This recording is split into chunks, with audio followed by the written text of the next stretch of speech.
તમારું સ્વાગત છે। હું આનંદ રાવલ।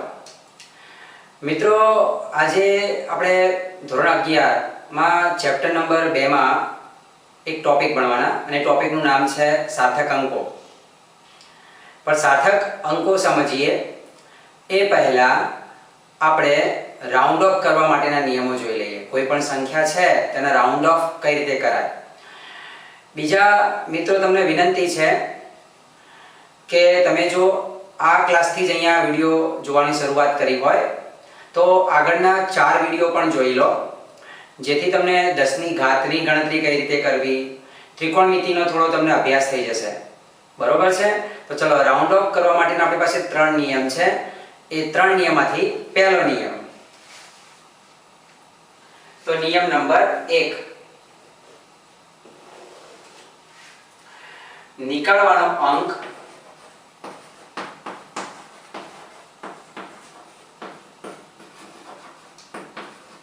પાંચ કરતા મોટો હોય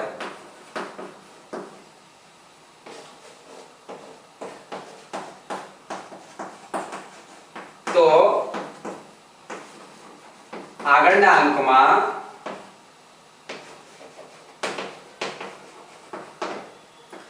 એકનો ઉમેરો થાય। જો નીકળવાનો અંક 5 કરતા મોટો હોય તો આગળના અંકમાં એકનો ઉમેરો થશે। બરોબર? ફોર એક્ઝામ્પલ તમે સમજો કે ધારો કે મારી પાસે એક સંખ્યા છે 1.238। મારે આને દશાંશ પછી 2 જ આંકડા સુધી લખવી છે, તો મારે નીકળવાનો અંક કયો થયો? તો નીકળવાનો અંક મારી પાસે થશે 8। તો નીકળવાનો અંક 8 થયો તો મારે આને આગળના અંકમાં શું કરવાનું થાય? દશાંશ પછી 2 જ આંકડા લખવાના છે તો 1.2 તો આવશે જ, પણ આગળના અંકમાં શું થઈ જશે? એકનો ઉમેરો, એટલે શું થશે? 1.24। બરોબર? દાખલા તરીકે મારી પાસે કોઈ સંખ્યા છે 3.76 અને આને મારે દશાંશ પછી 1 જ આંકડા સુધી લખવી છે, એટલે કે મારે નીકળવાનો અંક આ થાય। તો દશાંશ પછી 1 જ આંકડા સુધી લખવી હોય તો નીકળવાનો અંક 6 થાય। નીકળવાનો અંક 6 થાય જે 5 કરતા મોટો, તો આગળના અંકમાં શું થશે? એકનો ઉમેરો, એટલે કે આને શું લખાય? 3.8 લખાય। બરોબર? બહુ સામાન્ય છે, તમારામાંથી ઘણા બધા આ શીખેલા હશો। નિયમ નંબર 2, નીકળવાનો અંક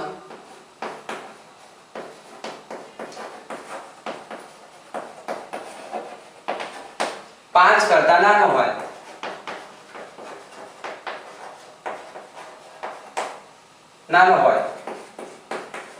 તો આગળના અંકમાં કોઈ ફેરફાર થશે નહીં।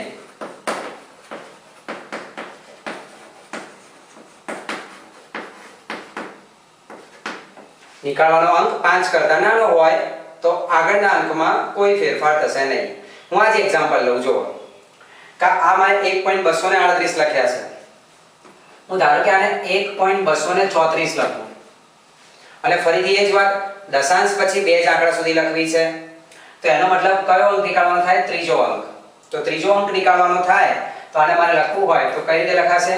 તો આગળનો આ 5 કરતા નાનો, આગળના અંકમાં કોઈ ફેરફાર થાય નહીં, તો એને શું લખાય? 1.23। આ જ સંખ્યા ફરીથી લખીએ। ધારો કે આ છે 3.72, દશાંશ પછી 1 જ આંકડો લખવો છે, નીકળવાનો અંક કયો થાય? તો નીકળવાનો અંક થાય બીજા નંબરનો। તો આપણે આને લખવી હોય તો 5 કરતા નાનો અંક, તો આ સંખ્યા શું લખાશે? 3.7 લખાશે। બરોબર?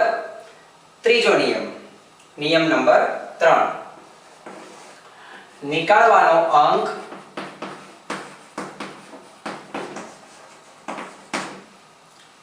પાંચ જ હોય। નીકળવાનો અંક 5 હોય, 5 થી મોટો પણ નહીં, 5 થી નાનો પણ નહીં, પણ 5 ની બરાબર જ હોય, તો આપણે અહીંયા લખી શકીએ કે આગળનો અંક, બરોબર છે, ટૂંકમાં લખું છું આગળનો અંક। એમાં બે રીતે વિચારાશે, બે રીતે એટલે કઈ રીતે? જો આગળ આગળનો અંક એકી સંખ્યા હોય તો +1 નો ઉમેરો કરવો.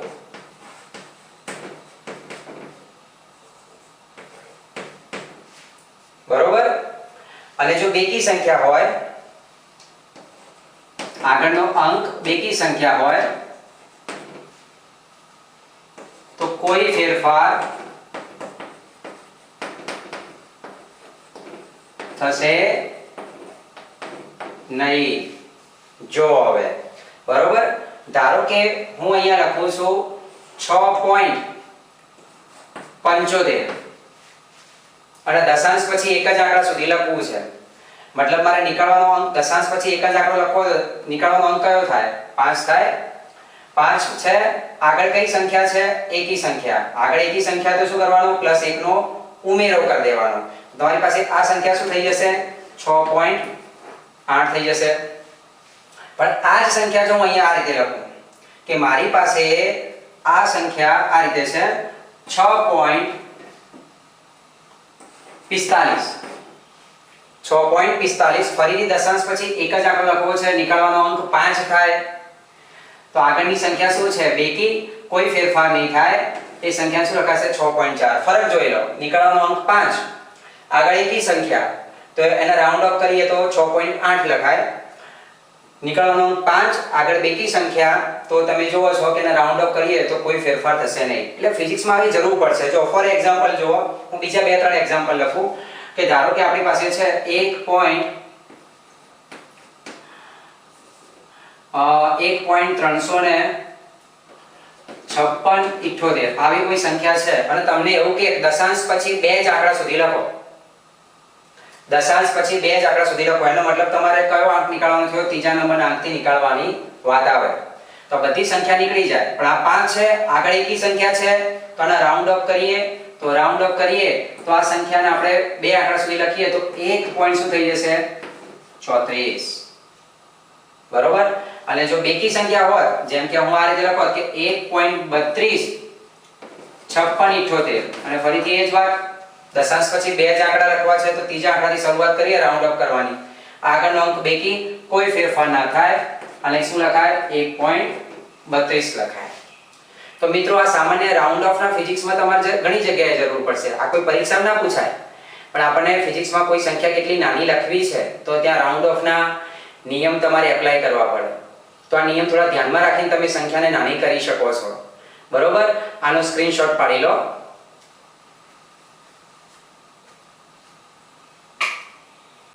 હા મિત્રો, હવે જો આપણો આગળનો ટોપિક, અને આ ટોપિક છે સાર્થક અંકો. ચેપ્ટર નંબર 2 માં આ છે ને 2.7 નંબરનો ટોપિક છે. ચોપડીમાં તમે જોશો તો 2.7 નંબરનો ટોપિક છે સાર્થક અંકો કોને કહેવા, સાર્થક અંકોની ગણતરી કઈ રીતે કરવી. બરોબર. તો સમજો, હવે વ્યાખ્યા આપણે પછી જોઈએ. હવે ધારો કે મારી પાસે અહીં એક સ્કેલ છે અને હું અહીંયા 1 સેન્ટીમીટર લખું છું અને અહીંયા તમે જુઓ 1.1, 1.2, 1.3, 1.4, 1.5, 1.6, 1.7, 1.8, 1.9 અને આ 1. બરોબર છે. આ તમારી પાસે કેટલા થશે? 2 થઈ જશે. બરોબર. મિત્રો હવે જો મારી પાસે આ પેન છે અને મારે આ પેનની લંબાઈ માપવી છે.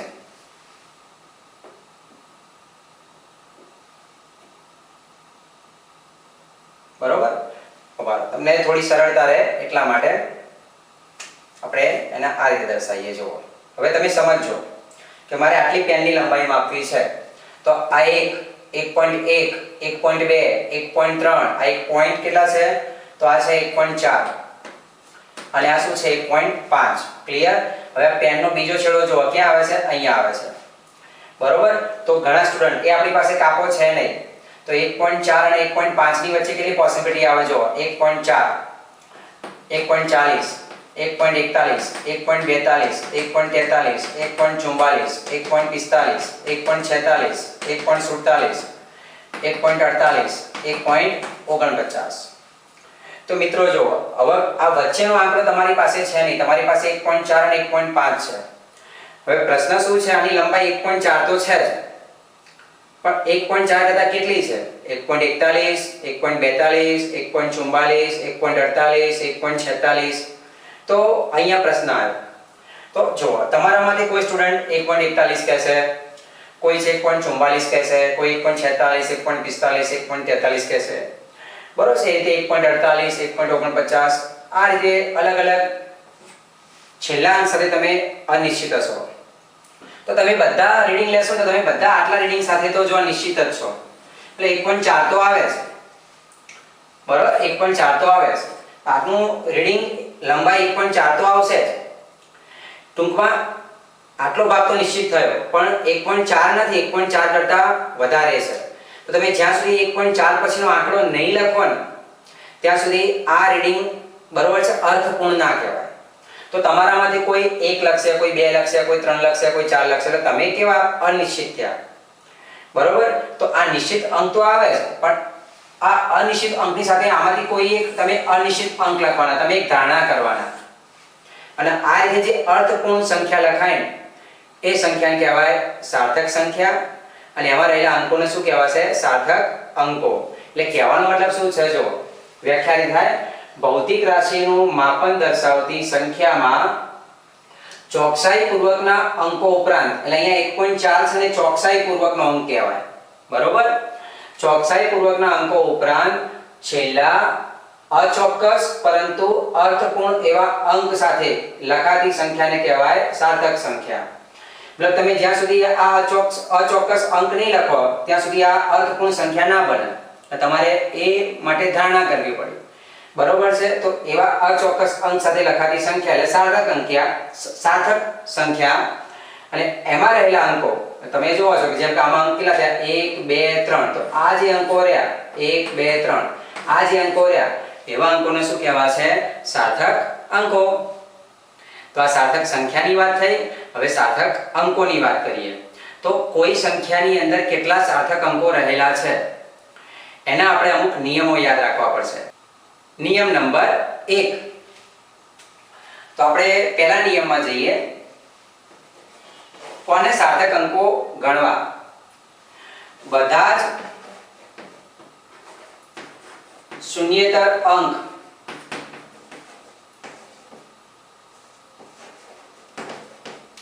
સાર્થક અંક લેવા. બધા શૂન્યેતર અંક સાર્થક અંક તરીકે ગણવા. શૂન્યેતર એટલે શું? શૂન્ય સિવાયના 1 થી 9. 1, 2, 3, 4, 5, 6, 7, 8, 9 આ બધાને સાર્થક અંક તરીકે ગણી લેવાના રહેશે. બરોબર છે. આગળ જઈને આપણે જોઈએ. જેમ કે જો 1.23 તો આને સાર્થક અંક ગણી લેવાના. તો કેટલા થશે? 1, 2, 3 થશે. 123 તો બી એને આપણે શું કહીશું? સાર્થક અંક કેટલા આવશે? તો એમાં 3 આવશે. બરોબર. તો 1.23 તો આમાં સાર્થક અંકો કેટલા થઈ ગયા? 3 થઈ ગયા. બરોબર, 1, 2 અને 3. ઓકે, ચલો બીજા નંબરના કેસ પર આપણે જઈએ. ચલો હવે નિયમ નંબર 2. શૂન્યને ક્યારે સાર્થક અંક તરીકે ગણવા અને ક્યારે ના ગણવા. હું જે બોલું છું ધ્યાન રાખજો. પૂર્ણાંક અથવા દશાંશ વાળી સંખ્યામાં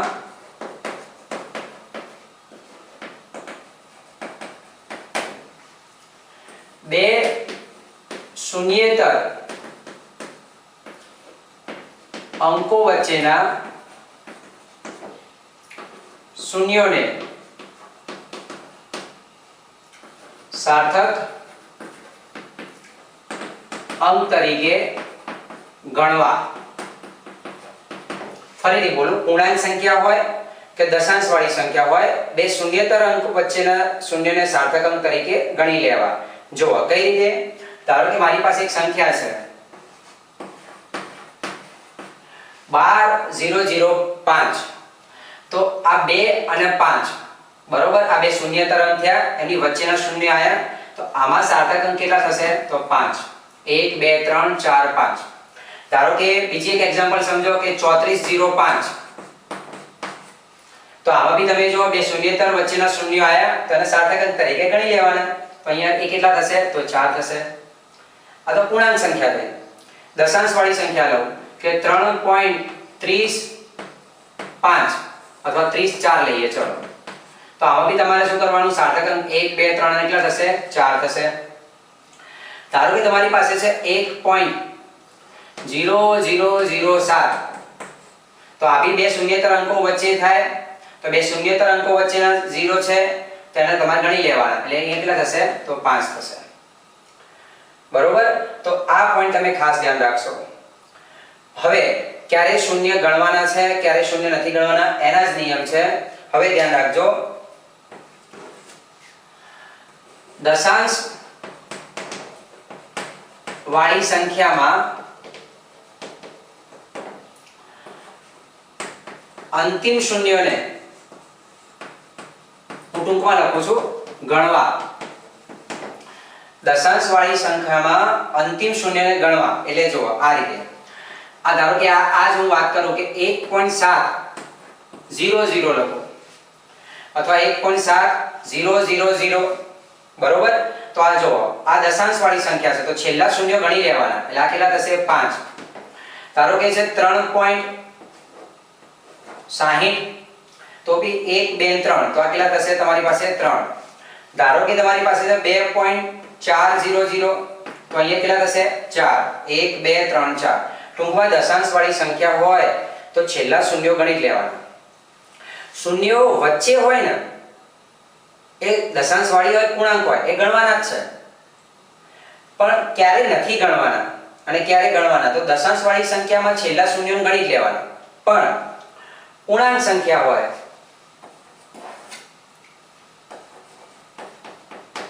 પૂર્ણાંક સંખ્યામાં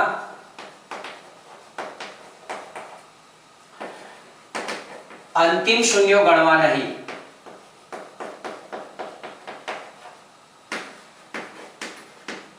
સમજો છો હું શું કહેવા માંગુ છું? જો હવે આ જ વાત કરું. અહીંયા દશાંશ હતો ને એટલે તમે ગણ્યા, પણ આ દશાંશ ના હોય અને આવું કંઈક હોત તો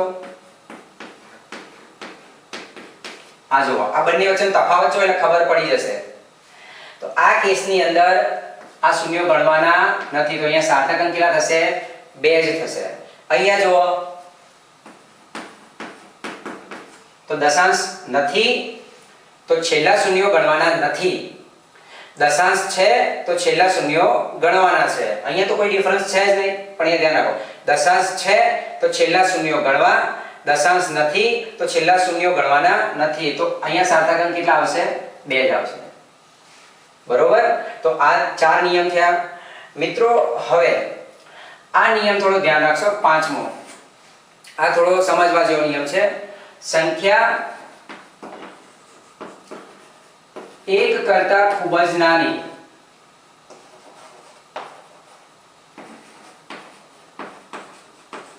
નાની હોય તો દશાંશની જમણી તરફના પરંતુ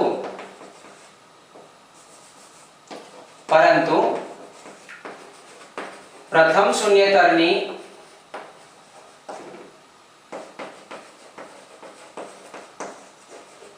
ડાબી તરફના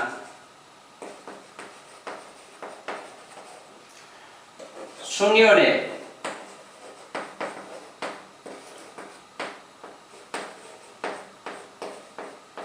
સાર્થક અંક તરીકે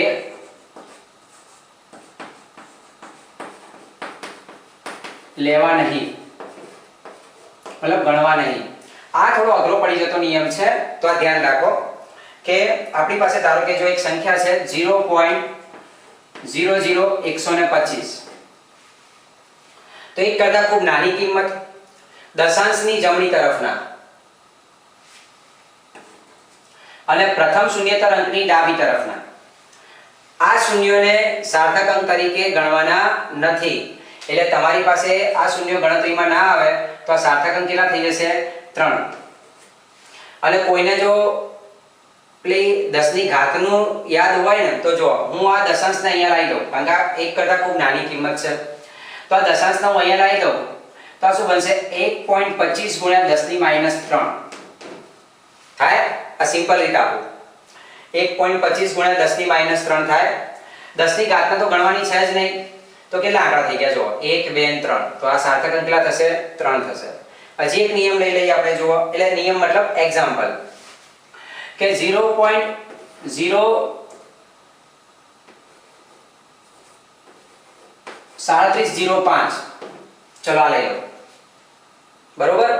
તો ફરીથી એ જ વાત, દશાંશની જમણી તરફના પ્રથમ શૂન્યતાની ડાબી તરફના 0 ને ગણવાન છે નહીં, અને હજી સિમ્પલ પડે તો આ દશાંશ અહીંયા લાવી દઈએ તો 3.705 ગુણ્યા 10 ની -2 થાય.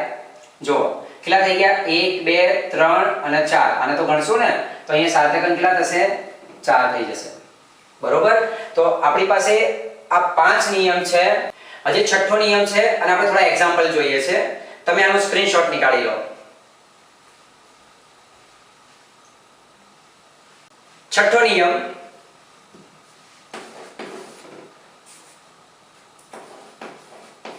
સૂત્રમાં આવતા અચળાંકને અનંત સાર્થક અંકો હોય.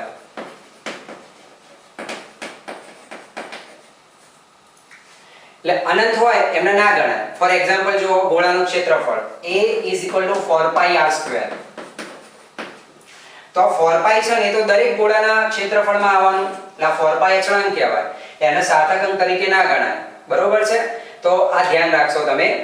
હવે જો થોડા એક્ઝામ્પલ જોઈએ કે આપણી પાસે ધારો કે કોઈ કિંમત છે કે 1203 34.05 350, બરોબર. હજી કે આગળ જઈએ, તમારી પાસે છે ધારો કે 0.0040, બરોબર.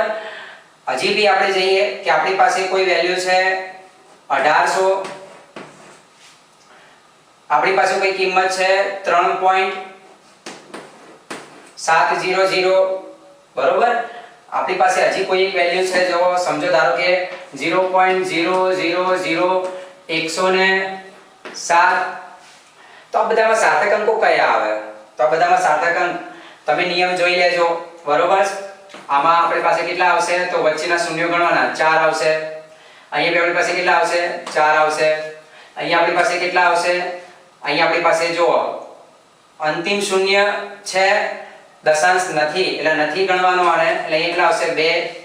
અહીંયા આપણી પાસે દશાંશનો આપણે નિયમ લઈ લઈએ, શૂન્ય ખેંચવાનો, તો અહીંયા આપણી પાસે કેટલા થશે 2. છેલ્લા શૂન્ય આયા, અહીંયા આપણી પાસે કેટલા થશે 2. અહીંયા આપણી પાસે છેલ્લા શૂન્ય છે પણ દશાંશ છે, દશાંશ છે ને છેલ્લા શૂન્ય છે તો ગણી લેવાના. અહીંયા આપણી પાસે કેટલા થશે 4. અહીંયા આપણી પાસે આ દશાંશનો અહીંયા ખેંચી લો તો 1.07 ગુણ્યા 10 ની -4, પણ આને ગણવાનું નથી તો અહીંયા કેટલા થશે 3 થશે, બરોબર મિત્રો. તો આ સાર્થક અંકોની સમજણ છે. આગળના વિડીયોમાં આપણે સાર્થક અંકના સરવાળા, બાદબાકી, ગુણાકાર અને ભાગાકાર વિશેની સમજણ લઈશું. કર ભલા તો હોગા ભલા.